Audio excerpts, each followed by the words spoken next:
नमस्कार दोस्तों, बहुत बहुत स्वागत है आपका एग्जाम गुरुजी के वीडियोस में। और मैं हूं नीलेश और आप सभी का एग्जाम गुरुजी के लाइव क्लास में स्वागत करता हूं। सबसे पहले बात करेंगे कि जो ये वीडियो आपको थंबनेल से समझ में आ गया होगा कि फूड सेफ्टी ऑफिसर जिसके फॉर्म वापस से आए और बहुत सारे छात्रों ने, अभी नवीन छात्रों ने फॉर्म भरा है और काफ़ी सारे फॉर्म भरे गए हैं। जिनकी डिग्रियां अभी लास्ट में कंप्लीट है उन्होंने भी अप्लाई किया हुआ है। तो कुछ लोगों की क्वेरीज आ रही थी, बहुत सारे डाउट्स थे। जिन्होंने कोर्स लिया हुआ है, नोट्स लिया हुआ है, तो उनके बहुत सारे डाउट्स चीज़ों को लेकर के चल रहे थे।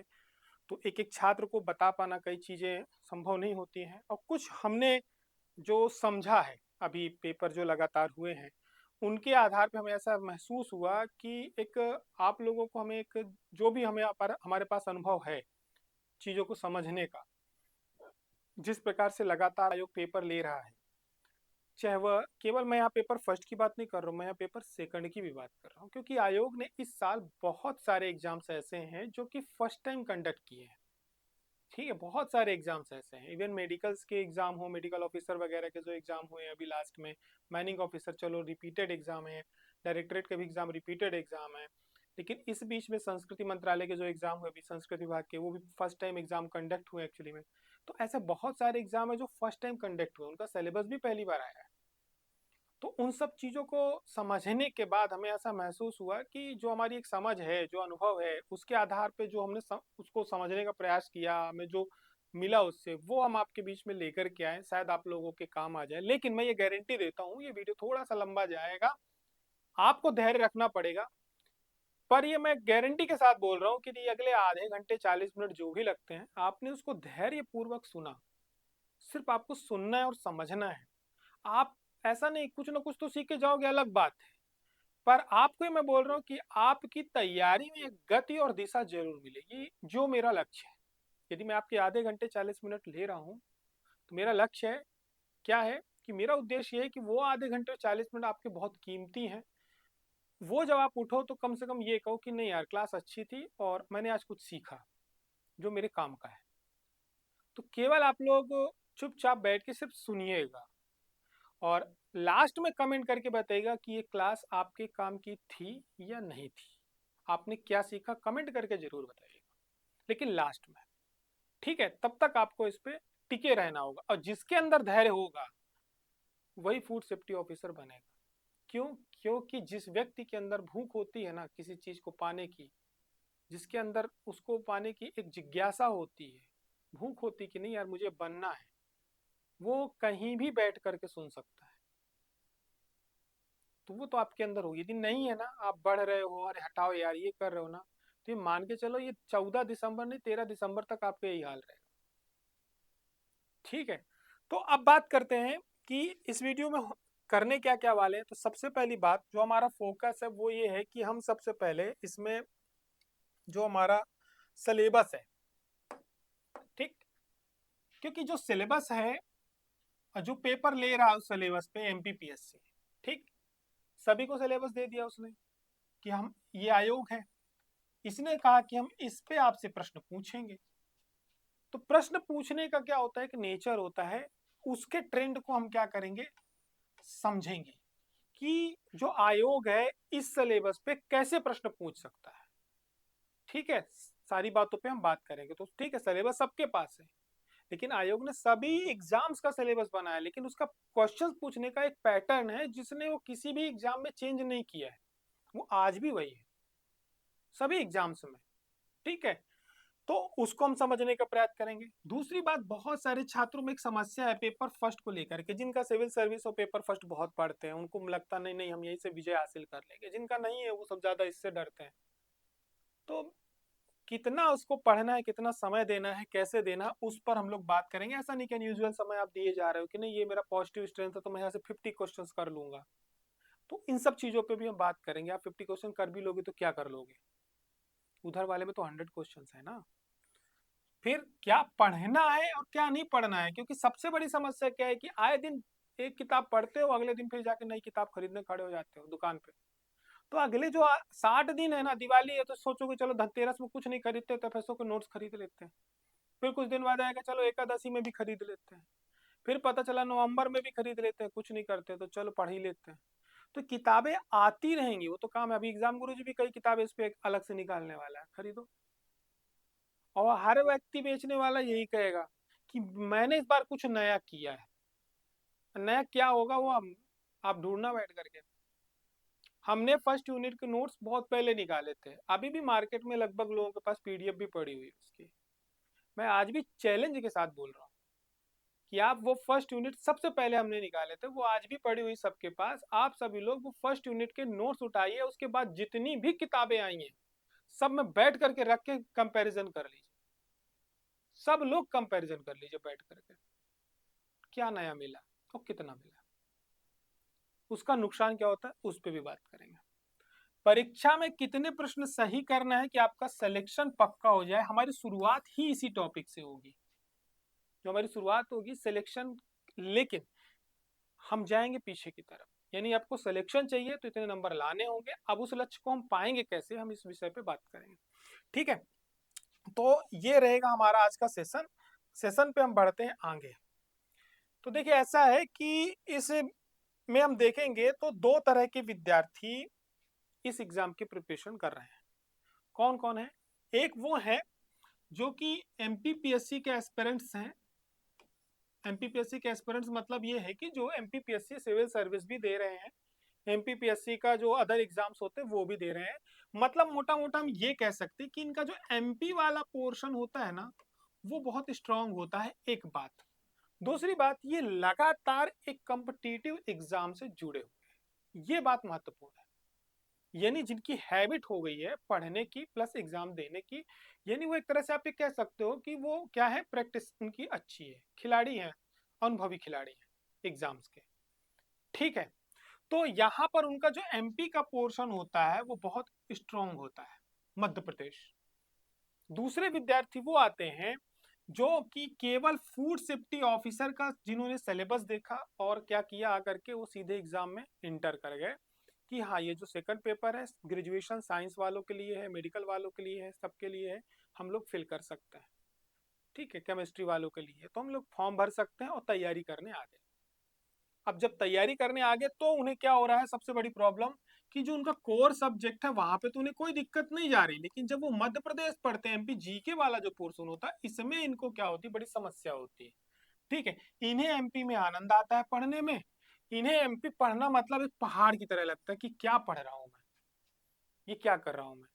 ठीक है, तो इन्हीं चीजों पे हम बात करेंगे। तो अब देखिए ऐसा है कि जो एमपीपीएससी वाला विद्यार्थी है जिसका एमपी स्ट्रांग है वो एमपी पढ़ेगा। तो अभी तक क्या हुआ है कि हमारे यहाँ जो कुछ इंटरव्यूज हुए, अभी मेडिकल ऑफिसर के भी होने वाले हैं, असिस्टेंट प्रोफेसर के हमारे यहाँ बहुत ज़्यादा इंटरव्यूज, हमने काफ़ी मॉक लिए उनके, और कुछ आईटीआई प्रिंसिपल वगैरह के भी पिछली बार हुए थे, डायरेक्टर के भी हुए थे। तो हमारे पास जो डेफ आया उनका जो नंबर्स हुए, तो वहाँ से जो हमने समझा तो उसमें दोनों तरह के विद्यार्थी थे।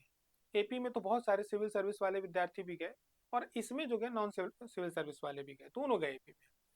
और भी जो एग्जाम्स हुए उनकी भी हाल है। तो उसके आधार पे हमने जो एवरेज निकाला, बाकी के जगहों पे भी जो बात चलती रहती है, तो उसमें ये आया कि जब एमपीपीएससी का छात्र ये पेपर देता है सिविल सर्विस के अलावा, जिसमें पेपर फर्स्ट मध्य प्रदेश है, तो उसके औसतन जो इसमें प्रश्न सही होते हैं, मेरे से बात करो आप, तो उसका जो एवरेज है 38 से लेकर के 41 क्वेश्चन तक वो सही कर पा रहा है।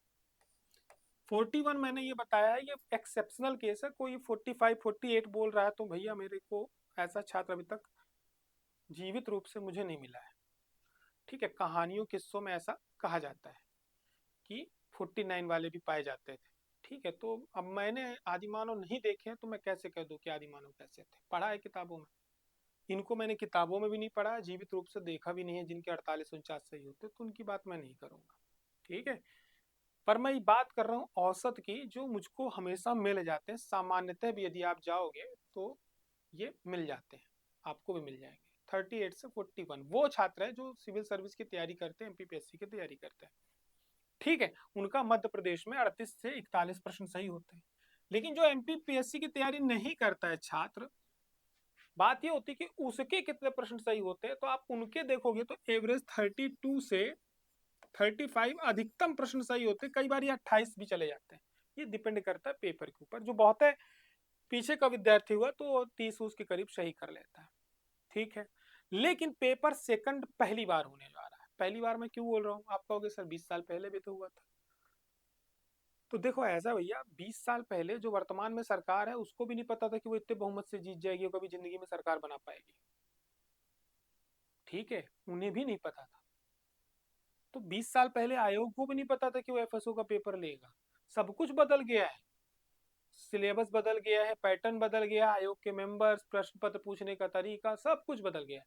तो पुरानी कहानी भूल जाओ, नई कहानी ये है कि आयोग ये पहली बार पेपर लेने जा रहा है, ठीक है। हम लोग इसी तरीके से बात करेंगे कि आयोग फर्स्ट टाइम पेपर ले रहा है। जब फर्स्ट टाइम पेपर ले रहा है तो किसी के पास, सबके पास अनुभव इक्वल है। लेकिन जो एमपीपीएससी का लड़का तैयारी करता है सिविल सर्विस का, उसकी प्रॉब्लम क्या है कि जो पेपर सेकंड है, ठीक है, सेकंड पेपर इन साइंस का टेक्निकल पेपर आपका, इसका ये पेपर वीक होता है। ईगो नहीं हर्ट होना किसी का, ठीक है, अपना ये मत सोचना मेरा ईगो हर्ट कर रहे हैं सर। क्योंकि क्या हो जाता है, ग्रेजुएशन से आने के बाद जो यहाँ पे रह गए, सिविल सर्विस की तैयारी किए, बाकी एग्जाम्स में लग गए, तो वो वहाँ इतना डीप में चले जाती है कि उनका कोर सब्जेक्ट छूट जाता है। देखो ये बुरा मानने वाली बात नहीं है, computer science, mechanical, engineer engineer सब तैयारी कर रहे हैं, पर आज तक मैंने नहीं देखा है कि जो लड़का सिविल सर्विस की तैयारी कर रहा हो वो जाकर के इंजीनियरिंग सर्विस का भी पेपर देता हो, नहीं देता है। यदि उसकी वो प्रैक्टिस में होता तो इंजीनियरिंग वाला विद्यार्थी जाकर के यही का पेपर निकाल लेता, पर वो देता इधर का पेपर है ना। मेरे को मुलाकात नहीं हुई कि जिसने दोनों एग्जाम निकाला हो, एई का भी निकाला हो प्लस साथ में पैरेलल सिविल सर्विस भी निकाला हो, यानी एसडीएम और असिस्टेंट इंजीनियर मैंने एक साथ बनते हुए नहीं देखा एमपीपीएससी में अभी तक, ठीक है। इंजीनियर एसडीएम बन सकता है, वो कोई बड़ी बात नहीं, मतलब लगभग मैकेनिकल या जो भी इंजीनियरिंग वाले छात्र हैं वो देते हैं। तो प्रैक्टिस से बाहर हो जाते हैं, बस ये है। तो वो सब्जेक्ट से वो दूर हो जाते हैं, इसमें रम जाते हैं तो भूल जाता है, इसलिए। तो यहाँ पे उनको सेकंड पेपर में सबको प्रॉब्लम जा रही है, लगभग लोगों को प्रॉब्लम जा रही है, लगभग लोगों को जो सिविल सर्विस की तैयारी कर रहे हैं लड़के, उनको सेकंड पेपर में प्रॉब्लम जा रही है और ये आखिरी तक जाएगी। उसके कारण भी बताऊंगा। तो अब क्या हुआ कि सेकंड पेपर में यदि आप बात करो तो, क्योंकि नेगेटिव मार्किंग भी है, इस बात को हमको क्या करना है, कंठस्थ करके रखना है। निगेटिव मार्किंग भी है, तो निगेटिव मार्किंग है तो देखो कितना भी कुछ कर लो आप, 100 प्रश्न आने हैं, आप ऑन एन एवरेज इसमें जो प्रश्न आपके सही होने वाले हैं 65 से लेकर के 70 प्रश्न, जो बहुत मेहनत करेगा उसके सही होंगे। 65 से लेकर के 70 प्रश्न सेकंड पेपर में सही होंगे, मेरा ये अनुमान है, पेपर कैसा भी आया तो, ठीक। सीट वीट का सब हिसाब लगाने के बाद की मैं बात कर रहा हूँ कि लगभग 300 के आसपास छात्रों को इंटरव्यू के लिए कॉल किया जाएगा, ठीक है। 250 से 300 के बीच छात्र आएंगे, इतने ही आएंगे ना, 300 के लगभग छात्रों को बुलाया जाएगा। वहीं पे जो कोर साइंस वाला विद्यार्थी है उसकी बात करो तो वो यहाँ पे 70 से लेकर के 75 के आसपास प्रश्न क्या करेगा, सही करेगा, एवरेज इतने प्रश्न मैं मान के चलता हूँ। तो अब आप जोड़ोगे तो आपको लगभग यहाँ पे 111 प्रश्न जो होंगे मिलेंगे कि एवरेज सही हो रहे हैं। मैं यहाँ प्रश्न की बात कर रहा हूँ, ठीक है, 333 अंक। यहाँ पर इनके भी जोड़ोगे आप तो लगभग 110 प्रश्न आपको सही करे हुए मिलेंगे, किसके, जिसका साइंस सब्जेक्ट। तो आप एवरेज देखोगे, जो मेरा अनुमान निकल रहा है कि लगभग 110। अब देखो यार, मार्केट में तो कोई कहे कि 150 प्रश्न सही होने चाहिए कट ऑफ के लिए, 140 149 भी बोल रहे होंगे, 140 भी बोल रहे होंगे, 150 भी बोल सकते हैं। ये मैं औसत लेके चल रहा हूँ कि इतने होंगे। अब आप इसके ऊपर अपना टारगेट लेके चलो, मिनिमम इतने तो सही होने चाहिए, ये बाउंड्री है दोनों विद्यार्थियों के लिए। देखो मैंने दोनों का कंपैरिजन किया है, एक जिसका मध्य प्रदेश बहुत मजबूत है, अब मैं गारंटी के साथ बोल रहा हूँ 41 के ऊपर विरले छात्र होंगे जो 2-3 प्रश्न सही कर देंगे। यदि अपना मूल्यांकन करना है तो कुछ मत करना, पिछला कोई भी पेपर उठा लो जो हुआ है अभी 3-4 पेपर में से, बिना पेपर देखे, दिया आपने उसको पेपर नहीं, फर्स्ट टाइम देखो, OMR सीट लेके बैठ जाओ, फिर आप मेरे को बताओ कितने प्रश्न सही किए, ठीक है। आपको अंदाजा लग जाएगा, आपको बहुत गर्व है कि मेरा एमपी मजबूत है, क्योंकि निगेटिव मार्किंग है, एक भी गलती करोगे तो भुगतोगे। सेम यहाँ इधर वाले का है कि साइंस कितना भी स्ट्रांग हो, क्योंकि जो सिलेबस है आपका पेपर 2 का वो ना तो प्योर साइंस वाले के लिए है, ना तो प्योर एग्रीकल्चर वाले के लिए है, ना तो प्योर सिविल सर्वेंट के लिए है। कुछ चीजों में एज मिलेगी इनको, वो भी मैं आगे सिलेबस डिस्कस में बताऊंगा। ठीक है, वीडियो लंबा है, आप लोगों को बने रहना पड़ेगा। तो बात समझ में आई। यहाँ से हमें एक लक्ष्य मिला कि हमें यदि सिलेक्शन चाहिए तो 110 प्लस एनी हाउ लेके क्वेश्चन सही करने पड़ेंगे, एनी हाउ। ठीक है, 109 भी नहीं, 110 के ऊपर प्रश्न आपको सही करने पड़ेंगे। ठीक, अब इसके बाद कोई ये बोलेगा कि सर वो तमिलनाडु वाले हैं का पेपर लगाए, कर्नाटका वाले पेपर लगाए, यूपी वाले पेपर लगाए, मेघालय वाले पेपर लगाए। ठीक है भैया, ऐसा है कि तुम कहीं के भी पेपर लगा लो, तमिलनाडु, कर्नाटक, यूपी, मेघालय, कहीं के भी लगा लो, किसी के भी लगा लो पेपर, आपका पेपर जो व्यक्ति बना रहा है उसका एक ही नाम है, उसको अपनी छाती में लिखवा लो, एमपीपीएससी। क्या नाम है उसका? एमपीपीएससी।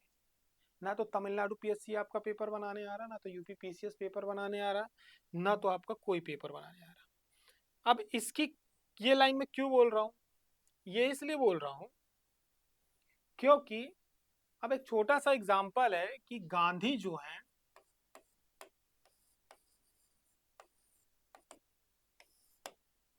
आप भारतवर्ष के किसी भी राज्य में चले जाओ, सब में बराबर पढ़े जाते हैं। किसी भी राज्य, जितने राज्य मैंने लिखे सब में चले जाओ। लेकिन जब इस प्रश्न को यूपीएससी पूछेगा इनसे, ठीक है, यूपीएससी पूछेगा, अलग तरीके से पूछेगा। यूपीपीएससी पूछेगा, या यूपीपीसीएस बोलते हैं वहां पे, वो अलग तरीके से पूछेगा।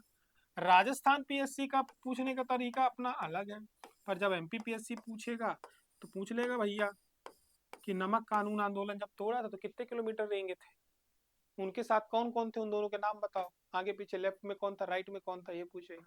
यूपीएससी पूछेगा तो भौगोलिक परिस्थिति पूछ सकता है वहां की, उस समय वैश्विक परिस्थितियां पूछ सकता है कि फलानी जगह पे ये आंदोलन चल रहा था, ढिकानी जगह पे ये आंदोलन चल रहा था, उन परिस्थितियों में कैसे ये गांधी जी क्या कर रहे थे, वो आपको परिस्थिति जन्य प्रश्न पूछ सकता है। यूपी पीसीएस मिला जुला पूछता है, इन दोनों का मध्यम मार्ग है, फैक्ट के साथ एलिमिनेशन वाले क्वेश्चन पूछता है।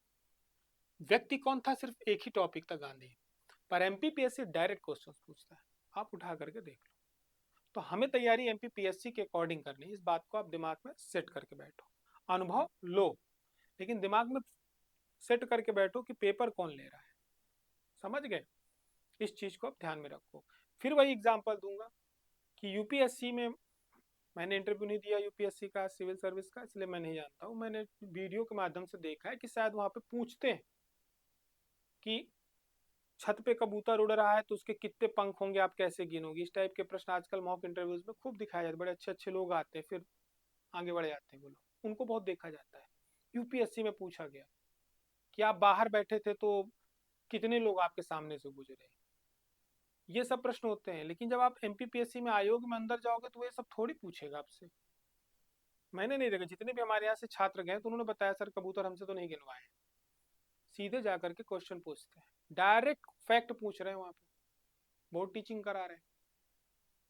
तो हमें ध्यान रखना है कि हमारा जो पेपर लेने वाली संस्था है वो कौन है, ये याद हो जाएगा तो सब सही हो जाएगा। ठीक है, तो पहला उद्देश्य मेरा यहाँ पे मैं मानता हूँ क्लियर हो गया, आपके सेट हो गया होगा। ठीक है, ठीक। अब इसके बाद होगी, अब हम आगे की तरफ बढ़ेंगे, और वो क्या है, वो ये कि अब हम बात करेंगे जो मध्य प्रदेश से प्रश्न आ रहे हैं वो किस प्रकार के आ रहे हैं। ठीक है, तो अब इतिहास पे बात करते हैं। पहले पेपर हम फर्स्ट देखेंगे। अभी जो हमने पेपर देखे, पिछले 3 वर्षों के पेपर हमने चेक किए विशेष तौर से, तो मध्य प्रदेश के इतिहास से यदि आप बात करो तो जो आपका प्राचीन इतिहास है, ठीक है, यहाँ पे पेन का कलर हम चेंज कर लेते हैं और व्हाइट कर लेते हैं। ठीक है, अब एक बात ध्यान रखना आप लोग, यहाँ पे ये एक मैंने अलग कर रखा है, जो येलो कलर है ये आप लोगों का सिलेबस का नया पैटर्न है, जो आप लोगों की सिलेबस में है पेपर फर्स्ट में। एमपीपीएससी में, सिविल सर्विस में इस प्रकार से नहीं है। ठीक है, तो येलो वाला पार्ट जहां जहां आपको सिलेबस में मिलेगा, समझ जाना कि वो केवल और केवल आपके पेपर में है, सिविल सर्विस में नहीं है। तो अब इसमें क्या हुआ कि जब आप इसमें पढ़ोगे प्राचीन इतिहास, प्रागैतिहासिक काल, ऐतिहासिक काल, ऐतिहासिक काल, ठीक, मध्यकालीन इतिहास। यहाँ पे आप देखना, यहाँ पे ज्यादातर गुफाएं, ताम्रपाल जो हमारे उस टाइम में बस्तियां रही उनके नाम, गुफाओं की कुछ विशेषताएं, ठीक है, कहाँ क्या पाया गया, किस नदी के किनारे है, किसके काल में खुदाई हुई, पूरे पिछले 5 साल के पेपर उठा लो आप, पिछले 5 साल बोल रहा हूँ, 3 साल के पेपर उठा लो आप, ये प्रश्न आपको गारंटी के साथ मिलेंगे। यानी आप जब ये टॉपिक पढ़ रहे हो तो आप सभी को ये टॉपिक जो मैं बोल रहा हूं ना, फैक्चुअल डेटा, ये बिल्कुल भी नहीं छोड़ना, ठीक है। अब इसमें एक चीज आपको नई मिल सकती है, उसमें नई ये मिल सकती है कि अब एक पूछ सकता है कि स्वभोग नगर क्या था, या आपसे पूछ सकता है ताम्रपाषाण कालीन की जैसे कोई भी जगह पूछ ली वहां पे ये पाया गया था क्या, यूनिक क्वेश्चन पूछ सकता है, वो एक क्वेश्चन आपको वहां जरूर मिलेगा। लेकिन मैक्सिमम नंबर ऑफ क्वेश्चंस ये हैं कि बस्तियों के नाम, जगह के नाम, गुफाओं के नाम, गुफाओं में क्रमांक में कुछ भी वो विशेषताएं आपको मैं मानता हूँ हर नोट्स में मिलेंगी। ऐसा नहीं कह रहा हूँ केवल एग्जाम गुरुजी के नोट्स में मिलेंगे, मैं बोल रहा हूँ जितनी भी एमपी की किताबें जो भी आप पढ़ रहे हो आज की डेट में, उसमें आप उठा के देखना, उसमें आपको मिलेगा ही मिलेगा कि जैसे वराह की एक वो पाई जाती है, प्रतिमा पाई जाती है, गुफा नंबर 104, ठीक है, उसकी खासियत हमेशा पूछता है किस क्रमांक से किस क्रमांक की गुफा बौद्धों से जुड़ी हुई है, जैन धर्म से जुड़ी हुई है, किसके द्वारा खोज की गई थी, किन पहाड़ियों में स्थित है, ये प्रश्न आप उठा के देख लो, पूछे जा रहे हैं, ये हर नोट्स में है, ये हर नोट्स में है। तो इसके लिए अनावश्यक मेहनत नहीं करनी है अपने को, ठीक है। 5 यूनिट है, 5 में हर यूनिट से 10 प्रश्न आ रहे हैं, 50 प्रश्न आपको वहां मिल रहे हैं। फिर इसके बाद बात आती है मध्यकालीन इतिहास की। मध्यकालीन इतिहास में मध्य प्रदेश में लगभग सभी प्रश्न जो रहे हैं जनरल क्वेश्चंस रहे हैं कि जब हमला हुआ तो यहाँ पे किसका शासन था, इस किले का निर्माण किसने करवाया, या ये किला कहाँ पे है, ठीक है। और इसके अलावा दरवाजे के प्रश्न लगातार पूछे गए हैं, किस वर्ष किस सन में हमला किया, ये प्रश्न पूछे जा रहे हैं, ठीक है। व्यक्तित्व से जुड़े हुए प्रश्न पूछे गए हैं इसमें मध्यकालीन पे, ठीक। लेकिन इसी में जब आप आएंगे तो यहीं पे अब आप पाओगे मध्य प्रदेश की जो आधुनिक इसमें रियासतें, रियासतों से जुड़े हुए पूरे के पूरे प्रश्न वही हैं, व्यक्तित्व। और इसके अलावा अब एक प्रश्न ऐसा आ गया कि कुदसिया बेगम ने क्या किया, क्या बनवाया था, जल स्रोत बनवाए थे, ठीक। कुदसिया बेगम, मैं एक एग्जाम्पल दे रहा हूं जहां पे आप लोग फंसोगे, आप पेपर उठाओगे सर आप कैसी बातें करते हो, तो आप जब कुदसिया बेगम ने एक जल स्रोत का निर्माण किया था उसमें उन्होंने एक जर्मन इंजीनियर बुलाया था, तो वो जर्मन इंजीनियर का नाम क्या था। अब क्या होगा, मैं बता दे रहा हूं ना, अब वो जर्मन इंजीनियर का नाम क्या था, ठीक। अब आप पहले गूगल करोगे, सर्च करोगे, एग्जाम गुरुजी के नोट्स में नहीं भैया नाम, हमने वो कंटेंट देखा था लेकिन नाम नहीं डाला था, वो गलती हो गई हमसे, क्योंकि ऐसा कहीं पूछ रहे। अब क्या इसके चक्कर में जाके आप नई किताब खरीद लोगे, हो सकता है कि शायद किसी ने डाल दिया हो, अब वो दावा ठोक रहा हो तमाम जगह पे, टेलीग्राम में, इंस्टाग्राम में, कि देखो हमारी किताब से है। अब आप क्या करोगे ना, अपनी किताब उठा के भागे जाओगे कि भैया उसमें जर्मन इंजीनियर का नाम आया था। अरे अब क्या अगली बार जर्मन इंजीनियर पूछेगा आपसे, ये मात्र एक प्रश्न था उस पूरे पेपर में मैंने देखा है, जिस प्रश्न ने मुझे ऐसा लगा कि ये मतलब सिर्फ आया ही इसलिए था कि आपसे ना बने। शायद मैं भी होता तो इस टाइप के प्रश्न बनाता कि एक प्रश्न ऐसा बनाओ जो नहीं बनना चाहिए, वो बनाया ही इसीलिए जाता है कि वो आपसे नहीं बने। छात्र क्या करते हैं, उन्हीं चीज में मैक्सिमम पीएचडी करते हैं। अब आगे भी ऐसे एक एक प्रश्न सबके बता रहा हूँ यूनिट के, जो 41 मैंने काउंट किए थे ना, वो बता दूंगा कैसे होंगे। अब इसी में एक आएगा आपकी करिलाई ब्लेक आएगा, जो कहीं नहीं पड़ा हुआ है, शायद कहीं आया हो खबरों में तो आपने पढ़ा हो।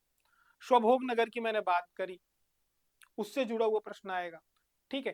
तो अब ये इस टाइप के प्रश्न जो पूछे जा रहे हैं, इनको लेकर के आपको अनावश्यक रूप से किताब या नोट्स अपना बदलने की आवश्यकता नहीं है। हमारे में भी हमने जो नोट्स बनाए हैं उसमें हमने पूरा अमृत महोत्सव की जो थे, भारत सरकार ने लिस्ट निकाली थी, मध्य प्रदेश शासन के अमृत महोत्सव में जितने भी क्रांतिकारी थे सबकी लिस्ट डाली हुई है, लगभग 200 के ऊपर लोग होंगे। हमें मालूम है किसी से नहीं याद होने, वो हमें भी खुद ही नहीं याद रहता कि हमारे में है, कई बार कोई बताया सर वो अपने में था, कौन याद रखता है यार इतनी, पर डाल दी, मजबूरी थी, तो कुछ प्रश्न ऐसे होते हैं, व्यक्तित्व होते हैं। अब गंजन सिंह कोरकू आए थे, जनरल क्वेश्चन है यार, हमेशा पूछे जाते हैं। अभी के पेपर में आए, संस्कृति वाले पेपर में आए, मुश्किल से 1 महीने पहले हुआ है, गंजन सिंह कोरकू पूछा है। तो अब आप कहोगे वो प्रश्न नहीं है, टोटल इतिहास के काउंट करना, उनमें से एक प्रश्न का मैंने नाम ले लिया, वो आपको नहीं बनेगा आपसे। पर गंजन सिंह कोरकू तो गलत नहीं होना चाहिए। तो मेरा ये कहने का मतलब है कि जब आप तैयारी करें तो इस चीज का ध्यान रखें, जो भी बुक किताब है आपके पास, आप उस पर विश्वास करें, एक किताब और भले रखें एक्स्ट्रा, बार बार सिर्फ रिवाइज करें। इतिहास में परेशान नहीं हो, इतिहास का हर प्रश्न आपसे नहीं बनेगा, एक प्रश्न का मार्जिन लेके चले कि आपका गलत होगा। अब वो आपसे अलावा शायद मैंने बोला था स्टार्टिंग में, विरले कोई होगा जिसका तुक्के में सही होगा, तुक्के में। लेकिन क्योंकि निगेटिव मार्किंग है तो इतिहास पे आप विश्वास करिए, मैक्सिमम टाइम रिवाइज करिए, उसी उसी किताब को दोहराते रहिए, क्योंकि निगेटिव मार्किंग में जरा भी गलती आपको एक नंबर निपटाएगी। ठीक, तो पूरा पेपर हमने देख डाला, कहीं भी हमको ऐसा प्रश्न नहीं मिला कि जो आप लोगों की किताबों में से ना आया हो। जनरल क्वेश्चंस आए हैं, गिनती के कुछ प्रश्न ऐसे आए हैं जो नहीं बनते हैं। वही बात करें भूगोल की, आप मेरे से भूगोल की पूछोगे तो मैं भूगोल को बता दूं। सबसे पहली बात तो नदियां, ये येलो वाला केवल आपके सिलेबस में है, सिविल सर्विस में नहीं है। स्थिति विस्तार से प्रश्न है ही, पर्वत श्रृंखला का प्रश्न आपको मिलेगा ही मिलेगा। एक क्रम पूछ सकता है आपसे, उत्तर से दक्षिण का क्रम पूछा है, पूर्व से पश्चिम का क्रम पूछा। पहले डायरेक्ट पूछता था कि सब अब धूपगढ़ की जो धूपगढ़ सबसे ऊंची चोटी है किस पर्वतमाला पे, ये प्रश्न आया यार एमपीपीएससी में। ये प्रश्न 2018 में से लगातार आ रहा है, कोई नया प्रश्न नहीं था। ये प्रश्न आप गलत करके आ रहे हो तो देखो यार अब क्या करे कोई। उत्तर से दक्षिण का क्रम पूछ रहा है, दक्षिण से उत्तर का क्रम पूछ रहा है। ये एक प्रश्न जनरल सा किस पे आ रहा है मैं बता रहा हूँ, पर्वत से आ रहा है। आप उठा के देख लो, पर्वत का एक प्रश्न पक्का है 101%। तो आप सभी को कुछ नहीं करना चाहिए, मध्य प्रदेश की भौगोलिक स्थिति के बाद तुरंत पर्वत आपको पढ़ना चाहिए। नदियों के आप उठा कर देख लो, नदियों से प्रश्न आया ही आया एक प्रश्न, तो एक प्रश्न आपका यहाँ नदियों से जुड़ा हुआ है। ठीक है, अब यहाँ पर आपको मौसम, मिट्टी, वर्षा, वनों के प्रकार, वनोपज, वनों के प्रकार में जो अभी नई रिपोर्ट आई है उससे प्रश्न आ रहा। मौसम मिट्टी में से किसी एक प्रश्न आपको मिलेगा, इससे ज्यादा नहीं मिलेगा। किसी इन दोनों में से कोई एक प्रश्न आपको मिल रहा है।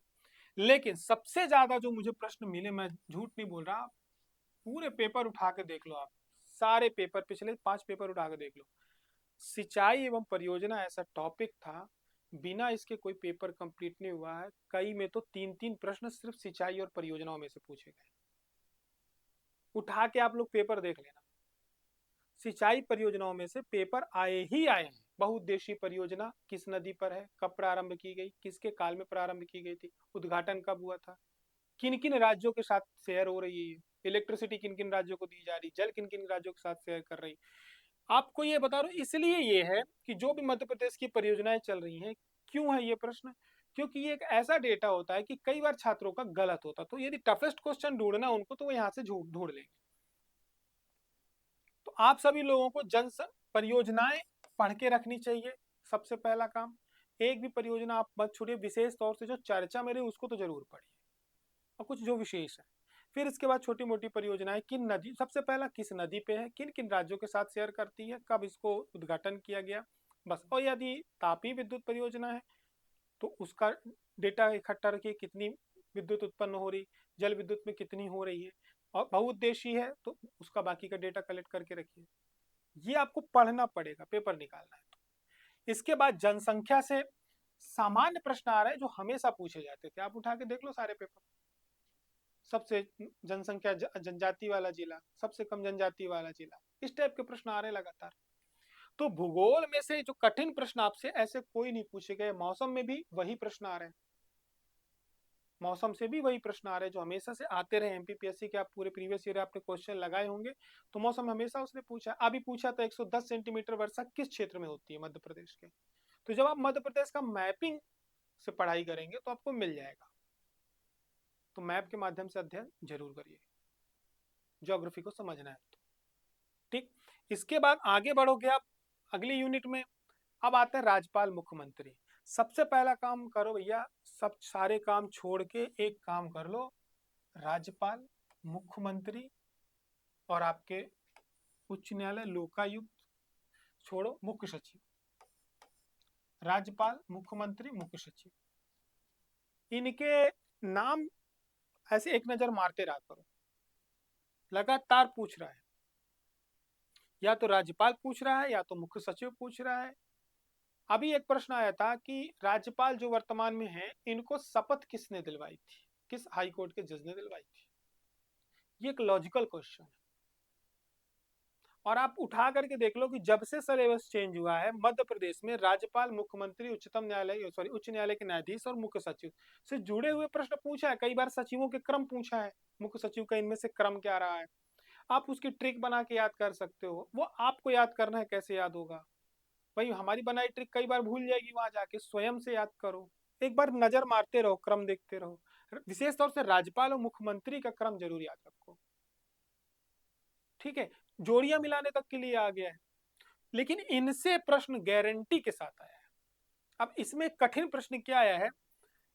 राज्य सचिवालय, प्रशासनिक जो हमारा सचिवालय है, इससे एक प्रश्न आया कि वल्लभ भवन का जो उद्घाटन हुआ था वो किसने किया था? अब हम लोग मध्य प्रदेश के उद्घाटन में, हम लोग मध्य प्रदेश विधानसभा के जो उद्घाटन हुआ था उसका हम पढ़ते थे हमेशा से कि इसका उद्घाटन किया था। अब इसमें आया कि भाई मोरारजी देसाई के समय में हुआ था, किसके समय में हुआ था? तो अब ये ऐसा प्रश्न है कि तो अब क्या करोगे आप, मैं बता रहा हूं। अब बाकी लोग क्या करेंगे कि अब राज्य के जितने सचिवालय हैं, पर्यावास भवन, वल्लभ भवन, ठीक है, संचालनालय, मुख्यमंत्री निवास, सबके लिस्ट बनाई जाएगी अब कि किसका उद्घाटन, किसके, मुख्यमंत्री का जो नया निवास है किसके जमाने में बना, किसने उसका उद्घाटन किया।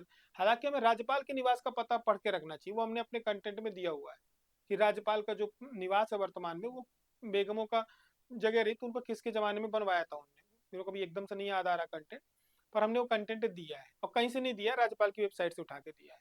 तो आपके पास जरूरी नहीं है कि एग्जाम गुरु जी किताब खरीदो, भैया राज्यपाल की वेबसाइट खोल लो, उसमें पूरी हिस्ट्री दी हुई है कि वो कौन सा महल कह, वो सॉरी कौन सा कोठी कहलाती थी, पहले कोठी थी, फिर उसको राज्यपाल राजभवन बना दिया गया। तो वो पूछा जा सकता है। तो मोटी मोटी बातें। अब ये देखो, आप इनसे प्रश्न आ ही रहा है, तो अब यदि आप मुख्यमंत्री, राज्यपाल, सचिवालय छोड़ के जा रहे हो, मुख्य सचिव छोड़ के जा रहे हो, तो आप बड़ी गलती करने जा रहे हो। एक एक प्रश्न जोड़ना है ना हमें, तो ये हमारा कंफर्म होना चाहिए। मालूम है कि यहाँ से लगातार ऐसा कोई पेपर नहीं जिसमें तीनों में से कोई एक प्राणी उपस्थित ना रहा हो, उपस्थिति दर्ज हुई है, तो ये हमें देखना है। अब इसी में स्थानीय प्रशासन, स्वशासन, पंचायती राज है से जुड़, अब ज्यादा से ज्यादा क्या होगा भाई, पुलिस कमिश्नर रहे हमारे यहाँ के तो डीजीआई पूछ सकते। अब आप यहाँ पे आ जाओगे जो हमारे आयोग हैं, क्योंकि इसमें एक आयोग वाला सेक्शन में भाई आयोग की जनरल चीजें आप पढ़ के रखिए। जनरल क्वेश्चंस आ रहे हैं कि अध्यक्षता इस आयोग की किसके द्वारा की जाती है, कितने सदस्य होते हैं, गठन कब किया गया था, कितने सदस्य होते हैं, किस किस उसके होते हैं, ओबीसी सदस्य कितने, महिला सदस्य कितने, पुरुष सदस्य कितने, ठीक है, अध्यक्षता किसके द्वारा की जाती, कैसे नियुक्ति होती, कौन नियुक्ति करता, कमेटी में कौन होता है। जैसे अभी एक प्रश्न आया था कि जो हमारे यहाँ राज्य सूचना आयोग होता है, इसकी कमेटी में मेंबर कौन कौन होते हैं। इस टाइप के प्रश्न आ रहे हैं, ये जनरल क्वेश्चन है, ये आपको पढ़ने पड़ेंगे, आप इनको पढ़िए। ये पार्ट यदि आप मजबूत करके रख रहे हो तो जो आपके नीचे एक्ट बचते हैं ना, इसमें आप बच जाओगे। ये पोर्शन आप अपना स्ट्रॉन्ग करिए, इसको तो आप पढ़ सकते हैं, क्योंकि एक्ट कई लोगों के लिए मुसीबत है कि इतने आर्टिकल नंबर हम कैसे पढ़ें। तो मेरा ये कहना है कि एक्ट, यदि जो छात्र एक्ट पूरे नहीं पढ़ पा रहे, क्योंकि SC ST एक्ट अपने आप में एक पूरा सब्जेक्ट है, नहीं पढ़ पा रहे हो कोई बात नहीं, मोटी मोटी चीजें पढ़ लो। ये तक पूछा गया है कि किस माह में SC ST एक्ट लागू किया गया था, माह का नाम पूछ लिया है। तो आप लोग एक्ट किस दिन पारित हुआ संसद से, राष्ट्रपति का कब उसको परमिशन मिली, और लागू किस दिन किया गया। तीन बातें ये हैं। संशोधन वाला भी देख लेना, कितने अध्याय हैं, कितनी धाराएं हैं, मोटी मोटी ये आप देख लो। ये तो मतलब आपसे बननी ही बननी चाहिए। इस प्रकार से सभी एक्ट का एक प्रॉपर ये वाला डेटा आप बना लो, कब लागू किया गया, ठीक कितनी तारीख को लागू किया गया, राज्य को, कि राज्य के कुछ का वो है एक्ट है, तो वो राज्य में कब राज्यपाल ने कब मान वो दिया, परमिशन दिया, और उसको गजट में कब जारी किया गया, गजट नोटिफिकेशन। ये इसकी मेन चीजों की आप एक छोटी छोटी एक लाइन में आप बना लो, इनको बार बार रिवाइज करो कि ये प्रश्न आपके गलत नहीं होने चाहिए। अब आप उठा करके देख लो इनको, आप वन लाइनर भी अपना एक शॉर्ट नोट्स बना लोगे ना, तो ये चीजें आपको डायरेक्ट नंबर दे रही है। बाकी का कंटेंट आपको पढ़ना ही है, पर ये आपका नहीं छूटना चाहिए। मैं ये कह रहा हूं ये यहाँ से प्रश्न बन रहे। पेशा अधिनियम है, पेशा अधिनियम से जुड़ा हुआ प्रश्न पूछा गया कि पंचायती राज के किस उसमें आता है, आर्टिकल नंबर पे आता है, और इसमें वनों से संबंधित अधिकार दिए गए, तो कौन सा आर्टिकल नंबर है। पंचायत को अधिकार दिए गए, कितने उस पे राज्य उस पे लागू हुआ, कहता है आदिवासी क्षेत्रों पे लागू हुआ है। मोटी मोटी बातें आप उठा के देखो, ऐसे प्रश्न आ रहे हैं। अब दो तीन प्रश्न तो बार बार रिपीट हो रहे हैं, बहुत ज्यादा डीप में जाके वो नहीं पूछ रहे हैं। आप पूछ लिए तो देखो एक दो बार पढ़ लो, नहीं बन गया कोई बात नहीं। आगे पढ़ेंगे, बात करेंगे हम अगली यूनिट की, मध्य प्रदेश की अर्थव्यवस्था की। ये हमारा तो देखो फेवरेट टॉपिक है। इसमें ऐसा है भैया, इसमें एक चीज दिमाग में बैठा लो, वो है आर्थिक सर्वेक्षण। ठीक है, क्या है आर्थिक सर्वेक्षण। आर्थिक सर्वेक्षण में दुनिया भर के लोग दावा ठोकेंगे कि ये हमने पढ़ाया था तो उससे आ गया, हम फलाना हो गया ढिमका हो गया। देखो सबका पढ़ाया हुआ सबका आता है, केवल हमारा ही पढ़ाया है, ये गलत बात है। आर्थिक सर्वेक्षण की कुछ बातें हमेशा से खासियत होती हैं, वो पूरे भारतवर्ष के यूपीएससी तक में चलती है। हर सरकार आर्थिक सर्वेक्षण जब प्रस्तुत करती है तो अपनी प्रगति रिपोर्ट प्रस्तुत करती है। प्रगति का मतलब कैसे बताएगी, वो आंकड़ों के माध्यम से बताएगी। तो आंकड़े किसके किसके देगी, प्राथमिक द्वितीयक तृतीयक क्षेत्र, तीन क्षेत्रों में उसने बांटा है। तो जब प्राथमिक क्षेत्र की बात होती है तो आंकड़े किसके हैं, प्रगति के हैं। तो बस आपको कुछ नहीं करना है, यही मोटे मोटे आंकड़े जो एक होते हैं उनको अपने एक पेज पे आप लिख लो। अब दो होते हैं, एक करंट होता है, एक अनुमानित होता है आगे। तो सरकार बताएगी कि भैया हमारी जीडीपी वर्तमान में इतनी है, आगे इतनी रहेगी। रुपया में इतनी है, परसेंटेज में इतनी है, आगे इतनी रहेगी। घाटा वर्तमान में इतना है, ठीक, रुपया में और परसेंटेज में आगे इतना रहेगा। कृषि क्षेत्र में हमने इतनी करंट हमारी जीडीपी ग्रोथ चल रही है, आगे इतनी रहेगी। सेवा क्षेत्र में हमारी जीडीपी में इतना योगदान है, आगे का हमारा ये अनुमान है कि इतना हम जो कर रहे हैं, पिछली बार इतना था। दो होते हैं, बेस ईयर होता है, करंट ईयर होता है। बेस ईयर 2011-12 के हिसाब से है, तो बेस ईयर वाला लिख लो। बस ये टेबल आप एक पेज की बना लो, फिर कुछ मत करो। जो सबसे ज्यादा जिसके लिए फंड जारी किया गया है ना सरकार के द्वारा, आप उनके नोट कर लो। कृषि, अब महत्वपूर्ण क्षेत्र कौन कौन से हैं, कृषि है, उद्योग है, और एक आध दो योजना की घोषणा कर दी हो तो उसका नाम वहां लिख लो। उसको देखना वो नंबर सेम होंगे, 100 करोड़ दिए होंगे, 150 करोड़ दिए होंगे, युवाओं को 120 करोड़ दिए होंगे, 100 करोड़ दिए होंगे, बहनों के लिए महिला में इतने खर्च किए होंगे। तो नंबर ऑफ उनके वो देखना, डिजिट समझ में आ जाएंगे आप। बस आप इतना कर लो। इसके बाद उसके अंदर योजनाएं होती क्या होती है, हालांकि मैं इस पर एक अलग क्लास लेने वाला हूँ, आप निश्चिंत रहो, उस पर हम कराएंगे, अलग बहुत अच्छी क्लास लेने वाला। तो आप लोग इस चीज को इस प्रकार से करिए। तो आर्थिक सर्वेक्षण कर लीजिए, एक से दो प्रश्न हमेशा आर्थिक सर्वेक्षण से आ रहे हैं, पूछे जा रहे हैं, वो आपको करने ही करने। ये जो मैंने कंटेंट बताया, शुरुआत के 3-4 पेज 5 पेज नहीं छूटने चाहिए। ठीक, अब बात होगी मध्य प्रदेश में औद्योगिक आधारभूत ढांचे की संरचना विकास। जितने भी मध्य प्रदेश के एसईजेड हैं उनको रट डालिए। मध्य प्रदेश में औद्योगिक क्षेत्र कौन कौन से हैं, उनसे प्रश्न पूछ रहा है। मध्य प्रदेश में खनिज की दर की तरफ कौन सा है, वो आपको पढ़ना ही पड़ेगा। जहां खनिज है वहां वही उद्योग डेवलप हो रहा है। ठीक है, संस्थान कौन कौन से हैं, लाइमस्टोन कहाँ पाया जाता है, डायमंड कहाँ पाया जाता है। डायमंड जब आप देख रहे हो तो ये देखो कि वो जिला कौन सा है, खदान का नाम क्या है, खदान के नाम पूछे अभी उसने। और कोई भी बुक उठाओगे तो खदान का नाम दिए दिया है, सबने दिया है, हमारे में भी दिया है। कोई भी XYZ ABCD से लेके जेड तक जितनी भी किताबें, सब में खदानों के नाम जरूर दिए। नहीं दिए तो गलत किताब उठा रखी है, किताब बदल दो।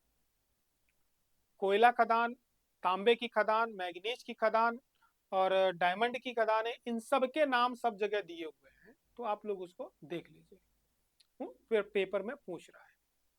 ठीक है, ये आपको करने पड़ेंगे। अब इसमें साथ ही साथ जो सतत विकास लक्ष्य है, गरीबी सूचकांक है, इसके जो आंकड़े हैं एसडीजी के पूछे गए हैं, स्वास्थ्य के क्षेत्र में, ठीक है, इस जितने भी एस्पेक्टम है, सबके सब पूछे गए, उनको आपको रट के रखना पड़ेगा, आप वो पढ़ लीजिए। बाकी का पढ़िए, लेकिन जो मैं बोल रहा हूँ ना ये पढ़ लीजिए। मतलब यहाँ से क्वेश्चंस लगातार आ रहे हैं, ये छूटने नहीं चाहिए। पढ़ने का मतलब ये कि ये छूटना नहीं चाहिए। इसको दिन में एक बार उठो, चालीसा की तरह वापस पढ़ो, कि यहाँ से प्रश्न आएगा ही आएगा। ठीक, इसके बाद जो आपका अगला टॉपिक है वो है जनजातियां।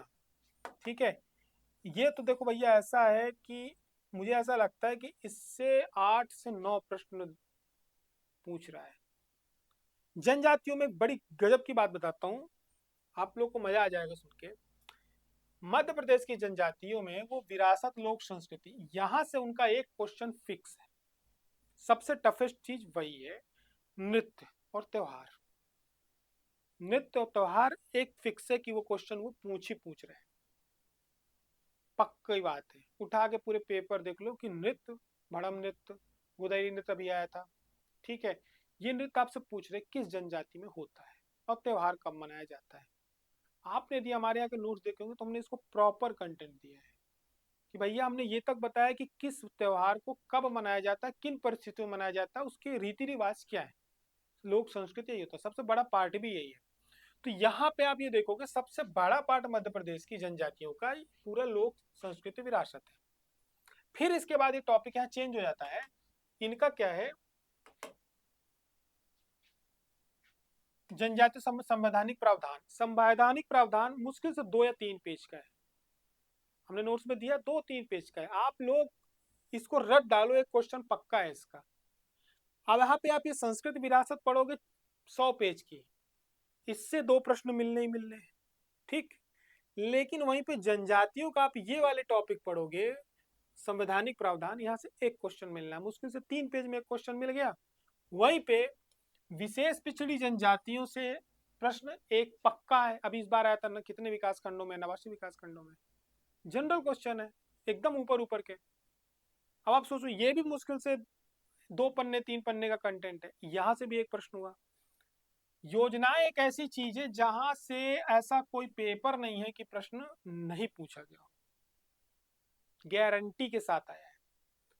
ठीक, 4-5 पेज की योजनाएं हैं। योजनाओं में क्या पड़ता है, इंसान कब से प्रारंभ हुई, उद्देश्य क्या है, कि यदि कोई राशि दी जाती है तो कितनी दी जाती है, किसी विशेष पिछड़ी जनजाति के लिए वो पढ़ लो। अभी भारत सरकार का फोकस है पूरी योजनाओं पे, उत्सव मना रही है, तो आप देखो ना डायरेक्ट क्वेश्चन उसी से आ गया है। प्रधानमंत्री जी ने इनोग्रेट किया पिछले महीने, इस महीने क्वेश्चन आ गया, तो इतनी नजर तो रखनी पड़ेगी। तो आप सभी लोगों को क्या करना है कि योजनाएं नहीं छोड़नी है। अब ये मैं आपसे बोल रहा हूँ, अब आप पूरी संस्कृति, कला संस्कृति पढ़ डालोगे 100 पन्ने की तो 2 प्रश्न मिलेंगे।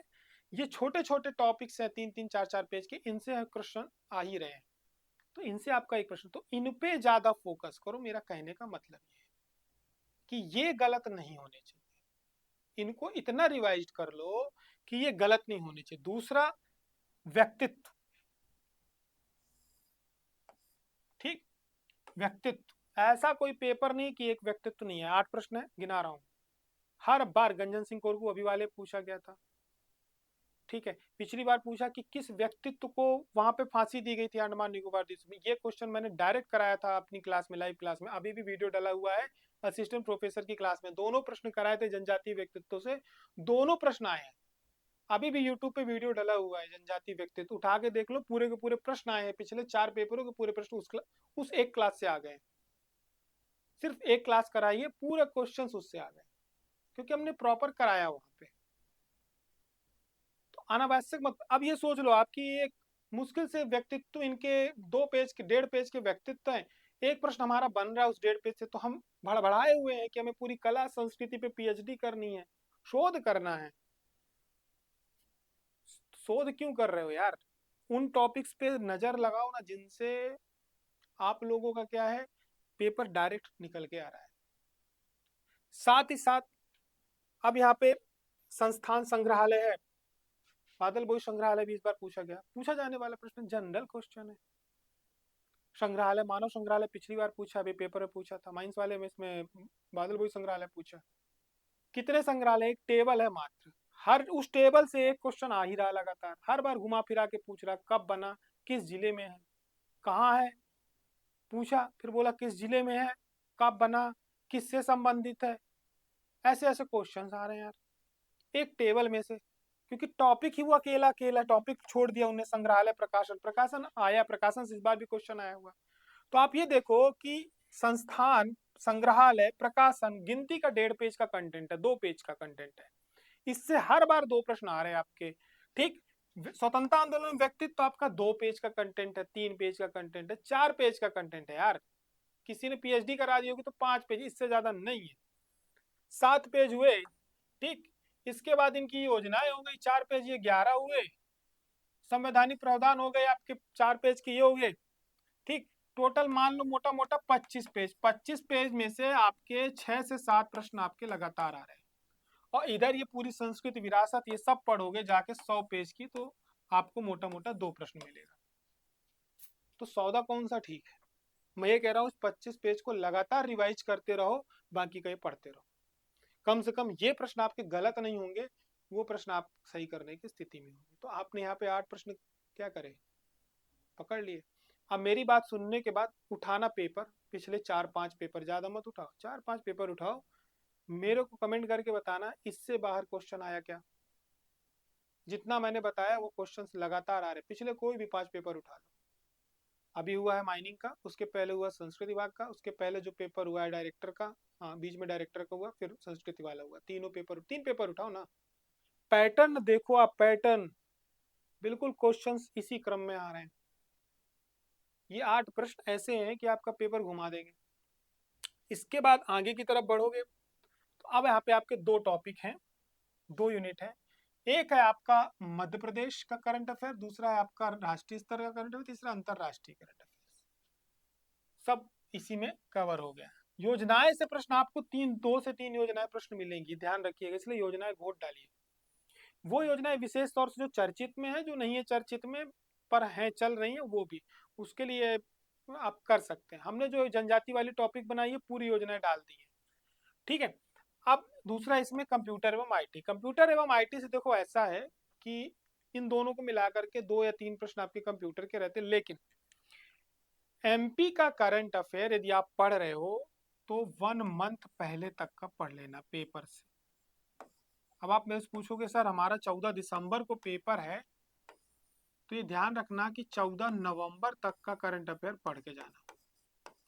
ये दावे के साथ इसलिए बोल रहा हूँ, अभी मैंने पेपर देखा, इसका था क्या कहते हैं, 21 जुलाई को पेपर था, है ना, 21 सितंबर को पेपर था। उनने 18 जुलाई तक का करंट अफेयर पूछा है, और उसके बाद का भी पूछा। एक एक महीने पहले तक का करंट अफेयर पूछ रहा है, 40 दिन पहले का तो पूछ रहा है। तो करंट अफेयर प्रॉपर करके जाइए।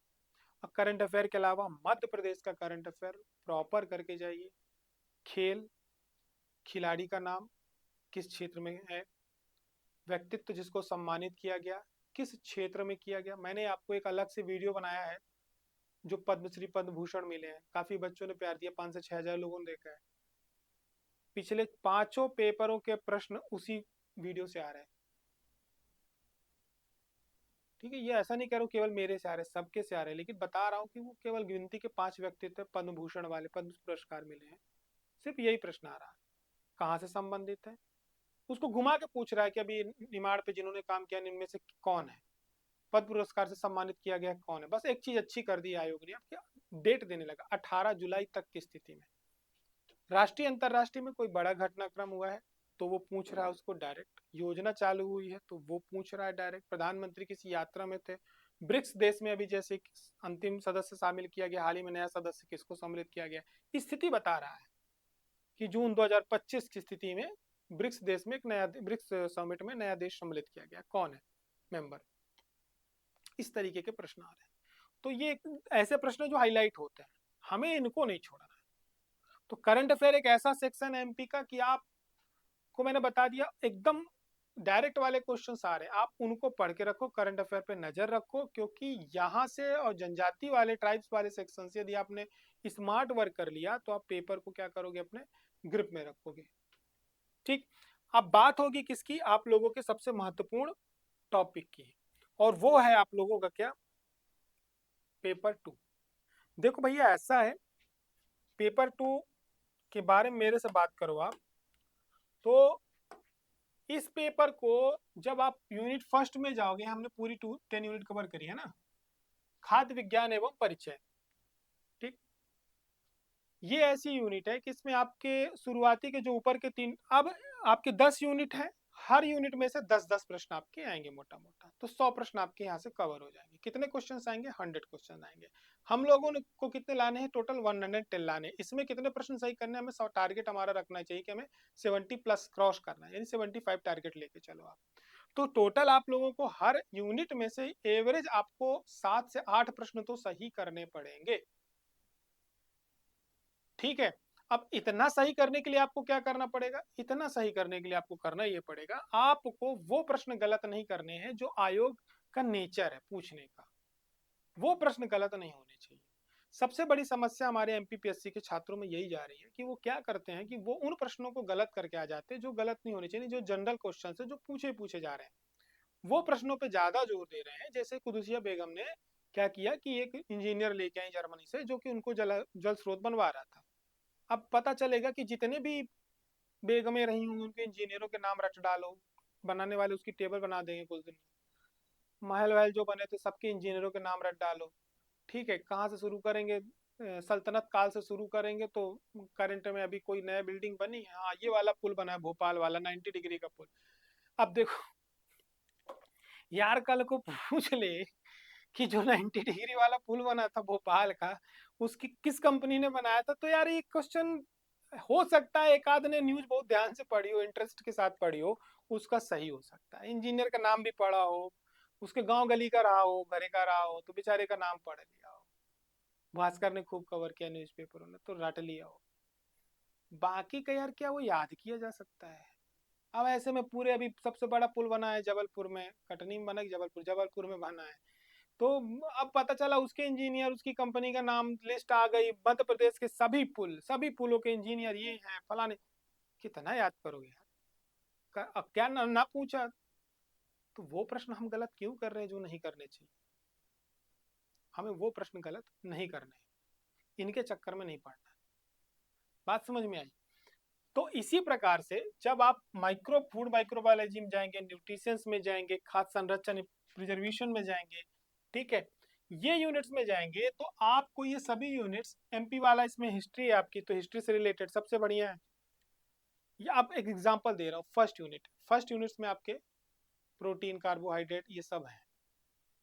ठीक, सारे के सारे आपके इसमें बेसिक फूड जो होते हैं साइंस है इसमें। ठीक है, फूड का हिस्ट्री है इसमें आपका।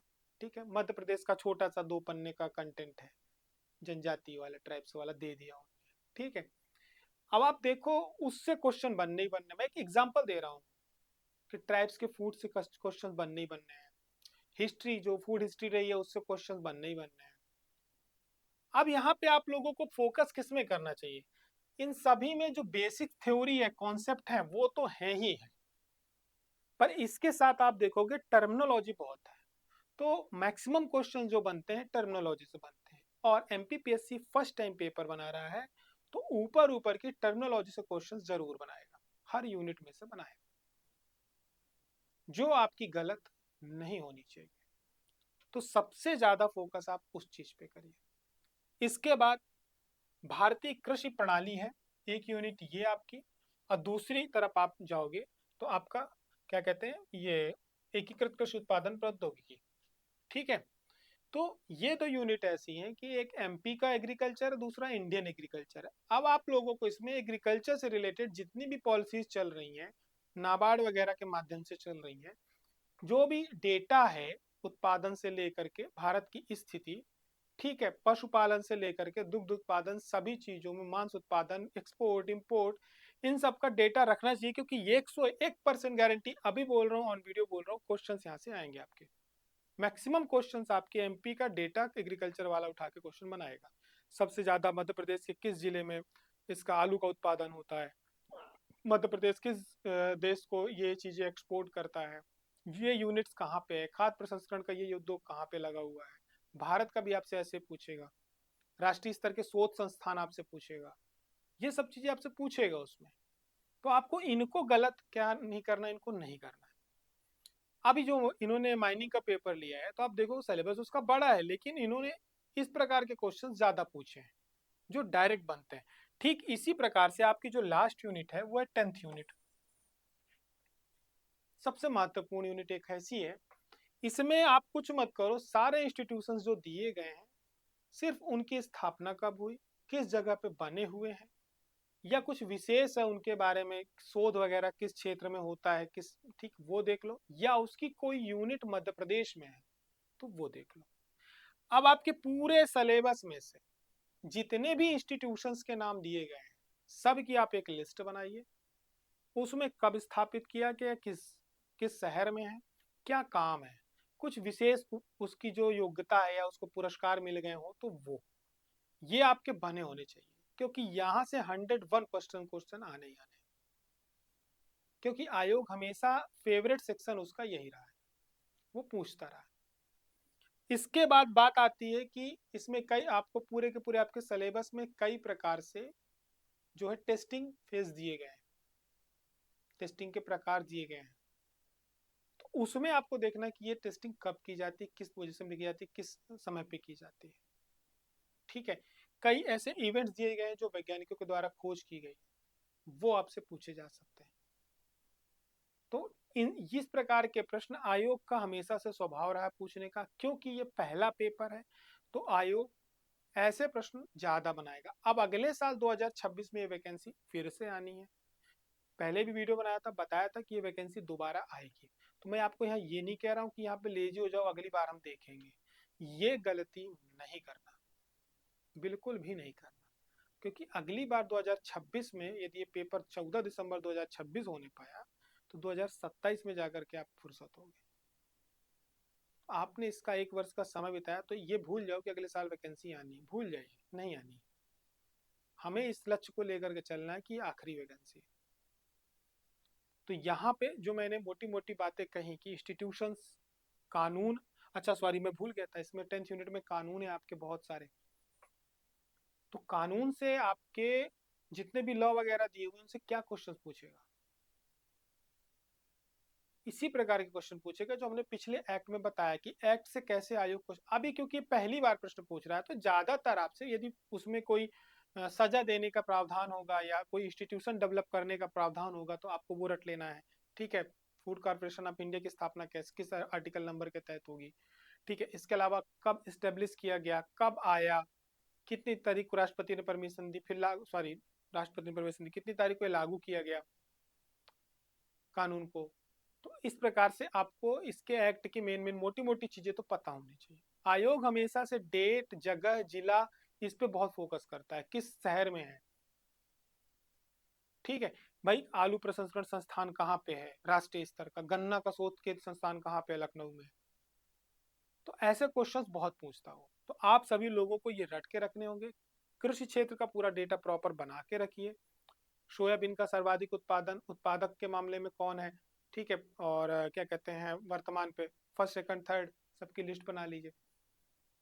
तो ऐसे आप क्वेश्चंस बना करके रखिए, योजनाएं पूरी की पूरी प्रॉपर बना करके रखिए। मैं ये कह रहा हूँ कि ये जो अभी हमने आज आपको बताई ये मोटी मोटी चीजें जिनके शॉर्ट नोट्स आपके पास होने चाहिए, इनको बार बार रिवाइज करिए। इसलिए रिवाइज करिए क्योंकि इनसे जब प्रश्न बने तो ये हमारे वो प्रश्न है जो गलत नहीं होने चाहिए, और उस टाइम एग्जाम हॉल में आपके अंदर पश्चाताप नहीं होना चाहिए कि काश मैंने इसको क्या किया होता, पढ़ लिया होता, एक बार रिवाइज कर लिया होता, रिकॉल ना करना पड़े, तुरंत देखो और आंसर आ जाए। क्योंकि इसमें क्या है, इस पेपर में है आपकी निगेटिव मार्किंग। तो आप जितना ज्यादा शॉर्ट नोट्स अपने ऐसे टॉपिक्स जहां से क्वेश्चन बनते ही बनते हैं, जो मैंने आज आपको बताया कि इस सेक्शन से क्वेश्चन बनते ही बनते हैं, ये वो सेक्शंस हैं जहां से क्वेश्चन आने की 99.9% संभावना है। तो उनके आप छोटे छोटे शॉर्ट नोट्स बना लो, जितने मैंने टॉपिक बताए मुश्किल से 100 पेज में कवर हो जाएंगे। उस 100 पेज को हर सैटरडे संडे रिवाइज करते रहो कि ये क्वेश्चन मेरे गलत नहीं होने चाहिए। यदि वो आपने कर लिया और वहां आपका प्रश्न आता है और आप कवर करते हो, तो आप देखो अन्य स्टूडेंट से आप वहां पे स्ट्रगल नहीं कर रहे हो कि मेरा प्रश्न गलत। फैक्चुअल क्वेश्चन सबसे ज्यादा परेशान करता है, फैक्चुअल क्वेश्चन सबसे ज्यादा गलत होता है। कॉन्सेप्ट्स आपके एक बार सही हैं, आप कवर कर लोगे, पर जब बात फैक्ट्स की आएगी ना, 1976 की 1974, वहीं पे आप ब्लफ हो जाओगे। वो कैसे दूर होता है? वो सिर्फ और सिर्फ रिवीजन से दूर होता है। तो आप सभी लोग इसके शॉर्ट नोट्स एक टेबुलर फॉर्म में जरूर बनाइए। हालांकि हमने जो अपने नोट्स बनाए उसमें ये सारी चीजें टेबुलर फॉर्म में दी। हमने पहले पूरा थ्योरी दिया है, फिर टेबल दी है, फिर लास्ट में उसके फैक्ट्स दिए हैं, पूरा फिल्टर किया है। तो आप लोग यदि नहीं किए तो प्लीज एक बार आप लोग जरूर बनाइए। फिर भी जिन्होंने नोट्स लिया मैं उनको अभी भी कहूंगा वहां से अपना ये जो डेटा मैंने बताया कंटेंट वो अलग करो। आप एक एक पेज पे शॉर्ट नोट्स बनाओ। ठीक है, अब आगे की तरफ बात करेंगे। देखो भैया, ये सब कर लिया, सब कर लिया। 60 दिन आपके पेपर में मोटा मोटा बचे हैं, 60 डेज। करना क्या है? सिलेबस की बात हमारी आपकी हो चुकी है, तो सिलेबस में आपको अब काम नहीं करना है। अब आपको काम क्या करना है? अब आपको काम ये करना है, सबसे पहले आप लोगों को PYQs क्या करने चाहिए?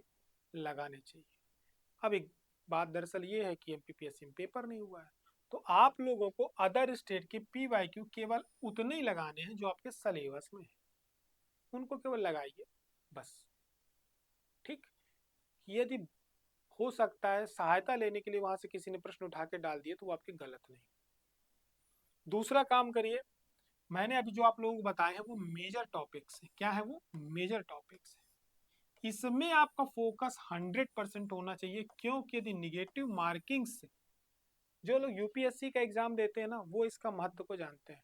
यूपीएससी नहीं, जितने भी निगेटिव मार्किंग एग्जाम होते हैं ना उनमें आप जो छात्र सफल होते हैं आप देखना, वो हमेशा फोकस उनका मेजर टॉपिक पे सबसे ज्यादा होता है, कि जहाँ से क्वेश्चंस बनते हैं, हमेशा फेवरेट जगह होती है। वो नहीं गलत होना चाहिए। पहला काम क्या होता है भैया? पहले अपना वो जगह मजबूत करके रखो जहाँ से हमेशा क्वेश्चंस आते हैं, वो गलत ना हो, फिर आगे बढ़ो। तो मेजर टॉपिक्स के आप अपने नोट्स बना के रखिए, उस पर फोकस करिए, मैक्सिमम टाइम रिवाइज करिए। फिर बात होती है प्रैक्टिस टेस्ट की। टेस्ट जरूर लगाओ, मत लगाओ एग्जाम गुरुजी में भैया, मत लगाओ, जहां मिले वहीं लगाओ। पर एग्जाम निकालना है तो लगाओ, नहीं निकालना है तो कोई जरूरत नहीं है लगाने की, टाइम पास करो, उससे अच्छा कुछ भी नहीं है। दशहरा मनाओ, दिवाली मनाओ, फिर इसके बाद आपका बैठ करके नवंबर आ जाएगा, तो बैठ के कुछ नहीं होगी। अभी हम एक और स्ट्रेटजी लेके आएंगे, 30 दिन की स्ट्रेटजी, फिर लेके आएंगे आखिरी समय क्या करें। कुछ नहीं करें, मस्त महीना 14 नवंबर, बढ़िया ठंड, गुलाबी ठंड आ जाएगी, चद्दर ताने सो जाए, अगला पेपर होगा। आ ही गया है, हम भी एक वीडियो बनाने वाले हैं, 2026 में फिर आएगी फूड सेफ्टी। ये उनके लिए जो यहाँ तक नहीं पहुंच पा रहे हैं, क्रमांक 3 पे ही अटके पड़े हैं, वो तुरंत वापस लौट जाएंगे। 2026 में देखेंगे, अगला लक्ष्य तय कर दो। ठीक है, पर ये अभी पहले भी बोला था, आगे भी बोल रहा हूँ, मत भरोसे में रहो। 2026 के 2025 ही अंतिम साल है। ठीक है, कंपटीशन दिन पर बढ़ता जाएगा। जब आज भाग रहे हो मैदान से तो कल तो भागोगे ही। ठीक है, भगोड़ों को भागने की हमेशा अवसर मिलता है, तो चुपचाप बैठो, बैठ करके प्रैक्टिस करो। जिन्होंने टेस्ट सीरीज ले रखी है मेरे प्रभुओं, हमें आपने 500 रुपये दे दिए, दया करिए, पेपर लगा लो। हमारे यहाँ जिन्होंने भी टेस्ट सीरीज ज्वाइन की है आप लोग टेस्ट लगाइए। एग्जाम गुरुजी ऐप पिछला वाला हट गया है प्ले स्टोर से, हमने ऑर्गेनाइजेशन चेंज किया क्योंकि हम पिछले 1 वर्ष से अपने ऐप से बहुत परेशान थे, डेवलपमेंट नहीं हो पा रहे थे, प्ले स्टोर बहुत परेशान करके रखा था। हमने सब चीज़ें चेंज कर दी, हमने हर छात्र को वापस से टेस्ट सीरीज दी है, वापस से हमें पूरे जीरो से काम करना पड़ रहा है। तो अब आप लोगों के टेस्ट अपडेट हो गए, लगभग आप लोगों की 8 यूनिट के टेस्ट डल गए हैं। आप सभी लोग इंस्टेंट लगाना शुरू कर दीजिए। तो जिन्होंने भी टेस्ट सीरीज ज्वाइन कर रखी है आप लोग टेस्ट प्लीज लगाइए। ठीक है, लगाइए उसको, बिना उसके उद्धार नहीं होगा। तीसरी बात है करंट अफेयर। भैया करंट अफेयर की क्लास मत करो, सिर्फ आप लोग 10 मिनट का सुनो, करंट अफेयर सुनो, न्यूज़पेपर जरूर पढ़ो, क्योंकि कई क्वेश्चंस लॉजिकल आ रहे हैं।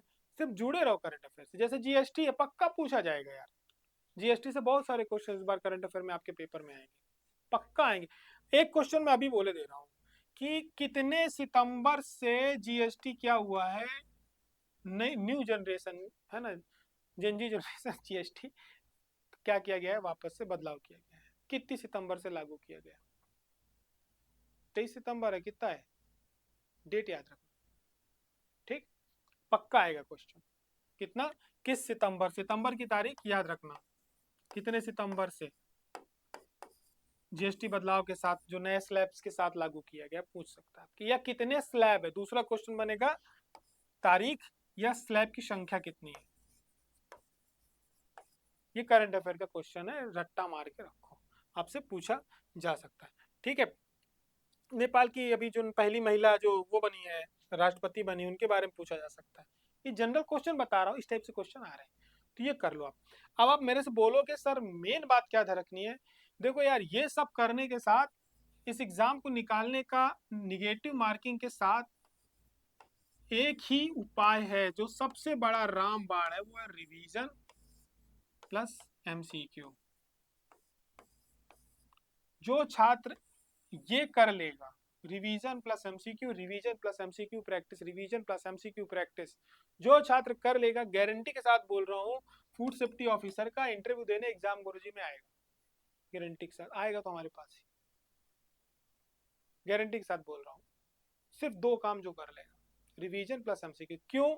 क्योंकि निगेटिव मार्किंग है, निगेटिव मार्किंग सिर्फ और सिर्फ रिवीजन प्लस एमसीक्यू अभ्यास वाले बंदे से ही निकलती है।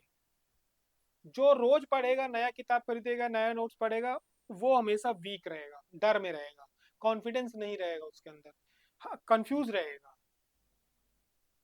तो अभ्यास जितना ज्यादा हो सके रिवाइज करिए, नया तभी पढ़िए जब मैक्सिमम टाइम रिवाइज करिए, रिवीजन बहुत करिए, और प्लस आप एमसीक्यू प्रैक्टिस करिए।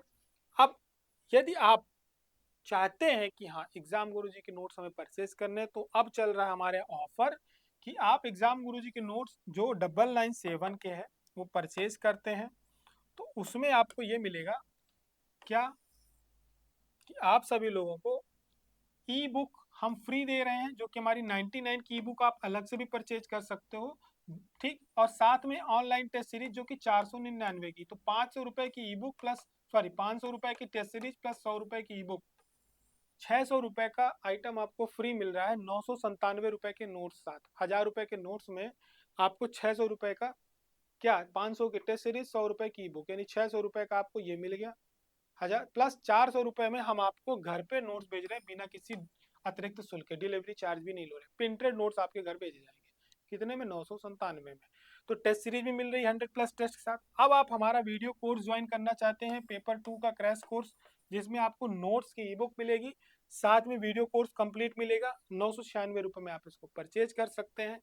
साथ ही साथ यदि आपको लगता नहीं हमें कुछ भी नहीं लेना, हम तो जेब में डाल करके सिर्फ पढ़ाई करना चाहते हैं, तो 99 रुपए में पूरे पेपर 2 की पूरी 10 यूनिट्स अपलोड कर दी गई हैं, आप अपने से ऐप में जा करके परचेज कर सकते हैं। जिन्होंने नया ऐप डाउनलोड नहीं किया है, प्लीज़ एग्जाम गुरुजी का ऐप अनइंस्टॉल करिए, नई आईडी बनाइए, वापस से लॉगिन करिए। कोई दिक्कत जाती है व्हाट्सअप करिए। ई बुक आपको 10 यूनिट्स की पूरी इसमें मिलेगी, आप उसको ज्वाइन कर सकते हैं। केवल टेस्ट सीरीज ज्वाइन करना चाहते हैं तो 500 में 100+ टेस्ट है, पेपर 1+2 दोनों है, आप लोग इसको ज्वाइन कर सकते हैं। तो ये हमारे एग्जाम गुरुजी में ऑफर है।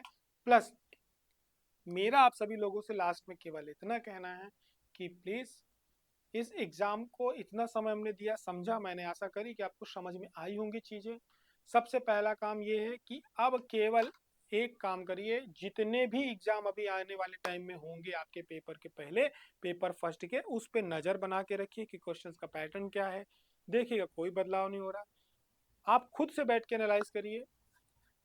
आप लोगों के पास जो भी संसाधन है, साधन है, अब बार बार मत बदलिए, अब बदलने का समय नहीं है, उन पर विश्वास करिए, लेकिन पेपर 2 बहुत स्ट्रांग करिए। ठीक है, पेपर 2 स्ट्रांग करिए, चाहे पीएससी वाले हो चाहे नॉन पीएससी वाले हो, एक स्ट्रेटजी के साथ वापस से अपनी पढ़ाई को गति दीजिए। ये 60 दिन ऐसे हैं कि यदि आपने ईमानदारी के साथ दिए तो एक्चुअल में पढ़ाई भी हो सकती है, एग्जाम निकल सकता है। अभ्यास जरूर करिए, टेस्ट सीरीज जरूर लगाइए, और जरूर लगाइए। जिन्होंने हमारे यहाँ ले रखी है सारे टेस्ट डल गए, भैया आप लोग तो लगा लो।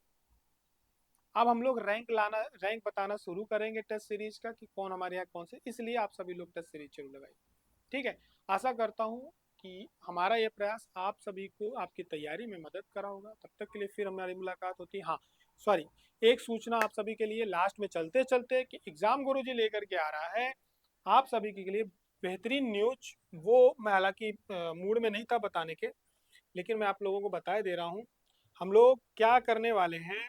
जहाँ तक है ये वीडियो डलने के अंदर अंदर आप लोगों को हम लेकर के आ रहे हैं 10,000 MCQ की क्या लेके आ रहे हैं, प्रैक्टिस सेशन लेकर के आ रहे हैं यूनिट वाइज यूट्यूब पे। ठीक है, 10,000 MCQ की यूनिट वाइज हम प्रैक्टिस सेशन लेकर के आ रहे हैं यूट्यूब पे। वन शॉट आपको मिलने वाले हैं 10,000 MCQ का। बढ़िया नोट्स आप पढ़ाई करिए। पूरे एग्जाम गुरुजी के नोट्स पे आधारित MCQs हैं, अलग से कहीं से नहीं बनाए गए हैं। हमारे नोट्सों पे आधारित जो हम देने वाले थे उसको हम वीडियो पे करके रहे हैं, रिकॉर्डिंग उसकी चल रही है। 5-5 घंटे के वीडियोस रहेंगे। तो आप सभी लोगों को नोट्स पढ़ना है और कहीं भी आप चलते फिरते कान में हेडफोन लगाओ, बस आंसर चलते चलने चाहिए। आप हेडफोन लगाओ, बस सुनो, पढ़ो और सुनो, ऑब्जेक्टिव मत लगाओ उस पर आप सुनो। हमारा उद्देश्य क्या है कि हम आपकी इतनी प्रैक्टिस करा दें कि जब आप एग्जाम हॉल में बैठो ना तो क्वेश्चंस लगे, यार ये तो किया था, ये तो पढ़ा था, इस टाइप की फीलिंग आए। ठीक है, तो आप लोग निश्चिंत रहिए। और ये सेशन आपको इसी वीक में मिलने वाला है और इसी वीक से स्टार्ट हो रहा है, यूट्यूब पे रहेगा। लेकिन आप सभी लोगों को आशा करता हूँ लाभ मिला होगा आज के वीडियो। तब तक के लिए आप सभी अपना ध्यान रखें। जय हिंद, जय भारत।